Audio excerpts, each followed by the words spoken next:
Vamos continuar a nossa conversa sobre os produtos da abelha, né? E o tema de hoje é mel claro e mel escuro. Qual que é a diferença e existe algum mel melhor? Então vamos direto à resposta. Primeiro, a nossa abelhinha amiga aqui, né? Então veja bem, o mel claro, ele tem um sabor menos intenso. O mel escuro, ele tem um sabor mais intenso, mais marcante, mais forte. E o mel escuro, ele tem mais minerais, mais potássio, mais sódio, mais ferro, cloro, manganês, que são os minerais que encontramos nos méis.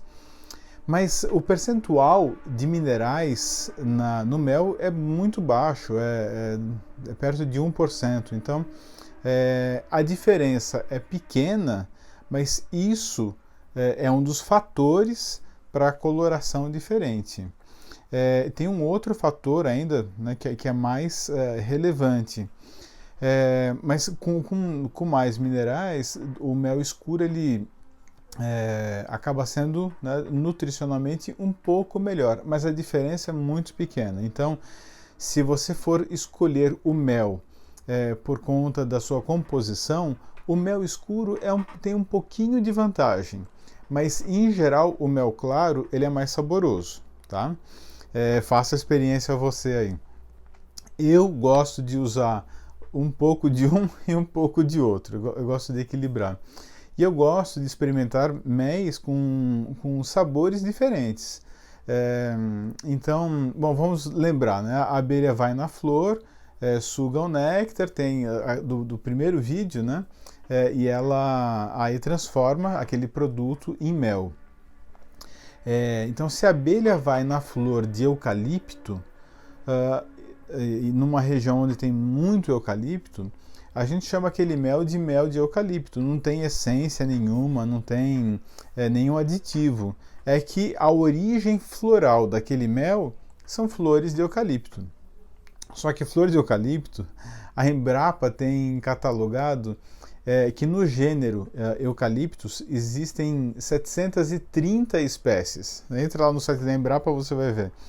E essas 730 espécies de eucalipto produzem floração em épocas diferentes e tipo diferente. Então, por exemplo, o eucalipto alba dá origem a um mel claro, mas branco, extremamente saboroso.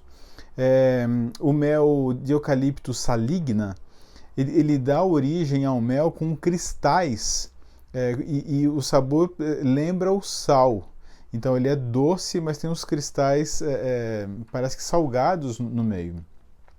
O eucalipto citrodora, que é aquele que as folhas são usadas, né, para aquele cheiro de sal, né, que a gente fala, aquele cheiro de eucalipto, né, é do eucalipto citrodora. O mel da flor desse eucalipto é um mel escuro e muito viscoso. Tem um valor comercial muito baixo por conta disso. Que normalmente as pessoas não gostam, mas ele é mais rico em minerais, como eu falei. Então, como é que você escolhe o mel? A minha sugestão é pelo sabor, mas experimente tipos diferentes. Aqui no Brasil, nós somos privilegiados, né? Nós temos vários tipos de origem floral que dão origem a méis diferentes. Então, por exemplo, em Santa Catarina, é comum um mel mais avermelhado. Na região da maçã, né? Ali tem um mel que a origem floral é a flor da maçã, então é um mel avermelhado. E os méis eles podem variar muito de cor, né? Como eu falei, o vermelho, o escuro, quase o branco, né? Então são cores diferentes, sabores diferentes. Por exemplo, carqueja. Você já tomou chá de carqueja? É amargo, né? A florzinha da carqueja, ela fica entre os gomos da carqueja. Não sei se você já viu, dá uma busca na internet, a flor de carqueja. E tem a florzinha no meio daqueles gomos, né? Nós experimentamos uma vez um mel que era amargo, e a origem floral, a maior parte dela, né, era da flor de carqueja, uma região de muita carqueja, de muito carqueja. Então, a origem floral define, né, como vai ser o mel. E agora, a abelha consegue fazer o mel só de um tipo? Não, é difícil, né? Porque numa colmeia tem, sei lá, 60 mil abelhas, elas não vão todas na mesma flor, né? Então, sempre há uma pequena mistura. Mas você leva as colmeias, por exemplo, para plantação de laranja. E aí lá naquela região tem, sei lá, 300 mil pés de laranja. E você leva na época da flor da laranja. Então, né, a gente espera que uma estimativa aqui, uns 95, 97, 98%, né, da origem floral seja a flor de laranjeira, né? Por isso a gente chama mel de laranjeira, tá? Mas sempre tem, né, alguma coisinha diferente ali. No eucalipto é a mesma coisa, né? Se a gente leva para um horto onde tem, né, ali centenas de milhares de eucaliptos e na época da floração também é a mesma coisa, né? O mel a gente vai chamar mel de eucalipto, tá? Por causa da origem floral, mas sempre há, né, uma pequena mistura, embora haja muitas vezes uma predominância. E tem um outro mel que as pessoas também conhecem, né, que é o mel de jataí. O mel de jataí, ele não é produzido pela mesma abelha. A Apis mellifera é essa abelha amarela e preta, né, que pode ter mais amarelo ou menos amarelo, mais preto, menos preto, né? Essa abelha tem ferrão. A abelha jataí é um outro tipo de abelha. Então, o mel de jataí, quem produz é uma outra abelha. A abelha jataí, assim como a mandaçaia e outros tipos, são abelhas que nós chamamos de abelhas nativas.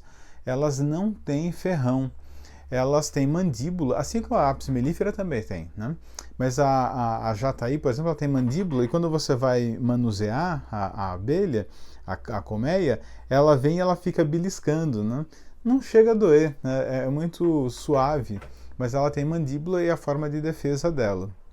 Então, o mel de jataí, que é produzido por essa outra abelha, é um mel que o teor de umidade é muito mais alto do que o mel produzido pela Apis mellifera, que é o mel comercial que a gente vê, né, normalmente nas casas de produtos naturais, para o mercado. O mel de jataí, como ele tem um percentual de água muito mais alto, se você deixar no ambiente, temperatura ambiente, ele pode azedar, ele pode estragar. Então ele tem que ser conservado na geladeira. E é um sabor bem diferente, vale a pena você conhecer e experimentar também. Bom, tem outros produtos, né? Mas isso fica para o próximo vídeo, tá bom? Falar um pouquinho talvez sobre o pólen, geleia real e própolis, tá? Espero você no próximo vídeo. Até lá!